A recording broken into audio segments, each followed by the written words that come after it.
नमस्कार. आपण एक 6 महिन्यापूर्वी एक व्हर्टिकल आणि हॉरिझॉन्टल या 2 हार्मोनियमचा व्हिडिओ आपण बनवला होता. आणि त्या संदर्भात आपण त्यातल्या ज्या डिटेल गोष्टी आहेत, ह्या आपण आपल्या ग्राहकांना सांगितल्या होत्या. आणि त्याचा प्रतिसाद इतका मिळाला, की जवळ-जवळ 3.5 लाख लोकांनी त्या व्हिडिओला लाईक केलेलं आहे. आता दुसरा विषय असा होता, की स्केल चेंजर हार्मोनियम. बरेचसे लोकं स्केल चेंजर हार्मोनियम म्हणजे काय? या विचारावर असतात. बऱ्याचशा लोकांना स्केल चेंजर हार्मोनियम ही कशासाठी वापरतात किंवा काय त्याचा उपयोग आहे, हे थोडंसं माहिती नसतं. तर त्याची माहिती सांगण्यासाठी आजचा व्हिडिओ बनवायचं कारण आहे. तर स्केल चेंजर हार्मोनियम, आता ही स्केल चेंजर हार्मोनियम जी आहे, ते ही कशासाठी वापरली जाते? हा मुख्य उद्देश काय आहे त्याचा स्केल चेंजर वापरायचा? हा या व्हिडिओमध्ये मी तुम्हाला सांगणार आहे. तर स्केल चेंजरचा जो वापर आहे, तर स्केल चेंजर ही गायकापेक्षा वादकाला ह्या पेटीचा फार उपयोग होतो.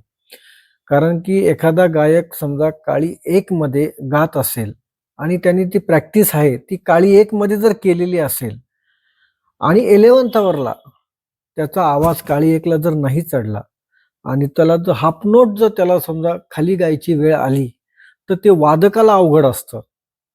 पांढरी 1 मध्ये वाजवणं, पांढऱ्या पट्टीमध्ये वाजवणं थोडंसं अवघड असतं. त्यासाठी स्केल चेंजरचा उपयोग होतो. म्हणून तो स्वर आपण स्केल चेंज करून म्हणजे गाणारा जरी पांढरी 1 मध्ये गात असेल, तरी वाजवणारा हा काळी 1 मध्ये वाजवू शकतो. हा स्केल चेंजरचा मेन उपयोग होतो. तर ही जी आहे ही स्केल चेंजर हार्मोनियम आहे 3 लाईनची. तर ही 3 लाईन म्हणजे ह्या पद्धतीच्या 3 लाईन आहे. या तिन्ही लाईन व्हर्टिकल आहेत.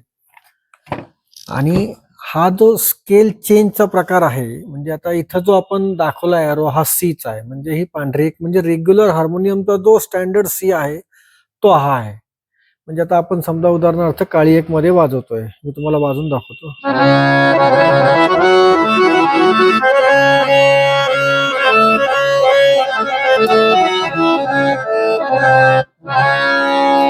हा स्टँडर्ड काळी 1 आहे.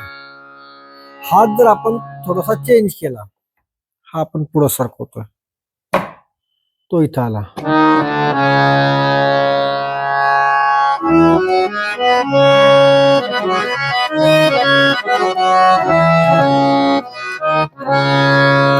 हा काळी 1 इथं आला.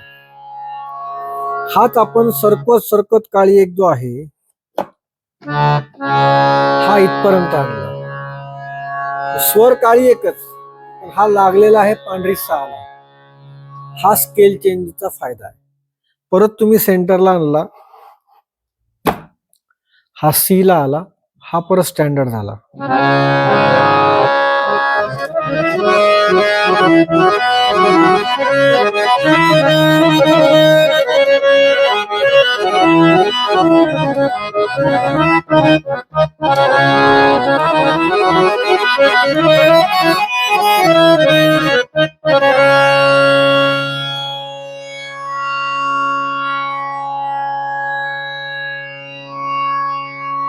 हा झाला स्केल चेंजरचा प्रकार. आता ह्याच्यामध्ये कपलर आणि बिगर कपलर. आता हे एक बटन इथं स्टॉपर दिलेलं आहे. हे स्टॉपर. आता हे जे चाललंय हे कपलर चाललेलं आहे डबल स्वराचं. हे जर आपण ओढलं तर ही सिंगल चालली. हे सिंगलचा टोन आहे का?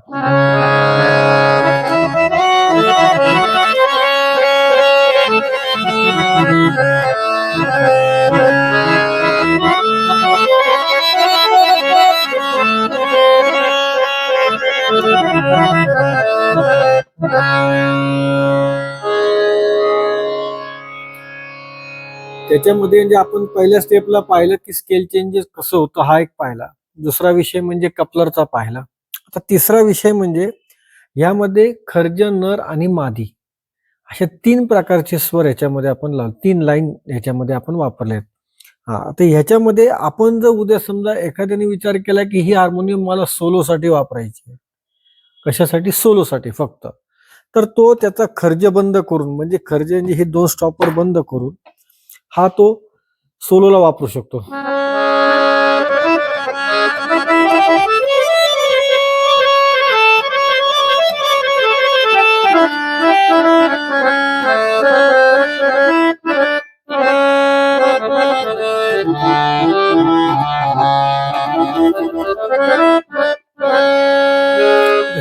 नरनर सारखा टोन यायचा, त्यामुळे आपण ही सोलोला वापरू शकतो. तेच आपण खर्जे ओपन केला.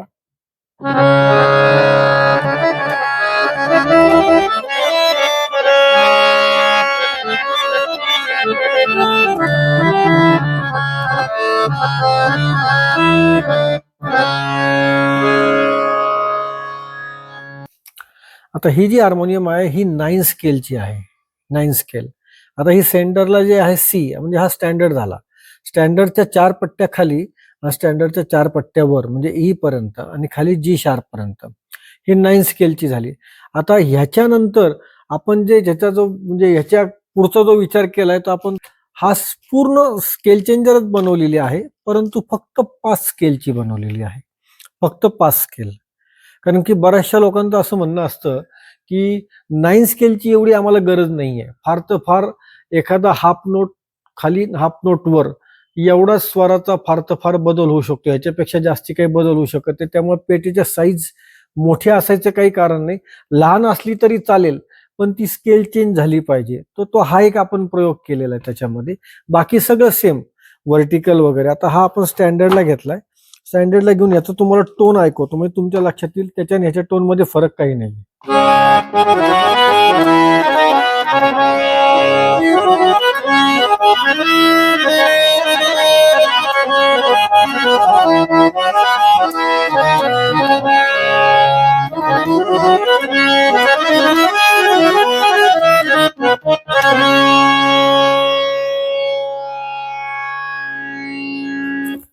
ही 3 लाईन टोटल, तिन्ही.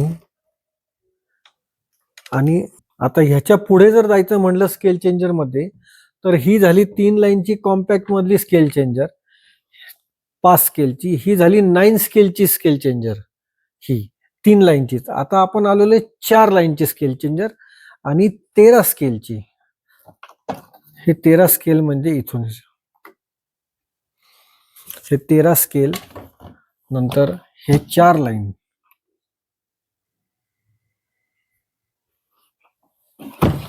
ह्याचा तुम्हाला टोन ऐकवतो मी.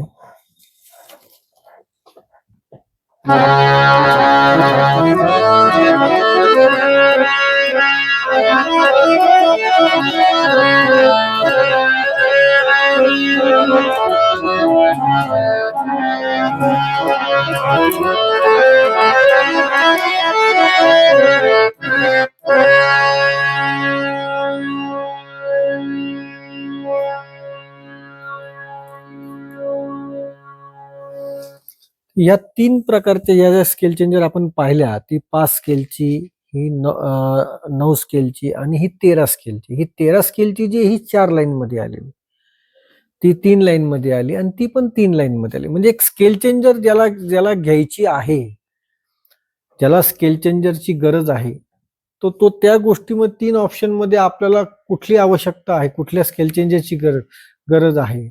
तर हे तुम्हाला इतर अजूनही ह्याची काही माहिती तुम्हाला पाहिजे असेल, आलं का लक्षात, तर कॅप्शन मध्ये मोबाईल नंबर दिलेला आहे. त्या मोबाईलला तुम्ही कॉन्टॅक्ट करा. तुम्हाला अजूनही काही माहिती त्याची पाहिजे असेल तर ती दिली जाईल. असं. थँक्यू.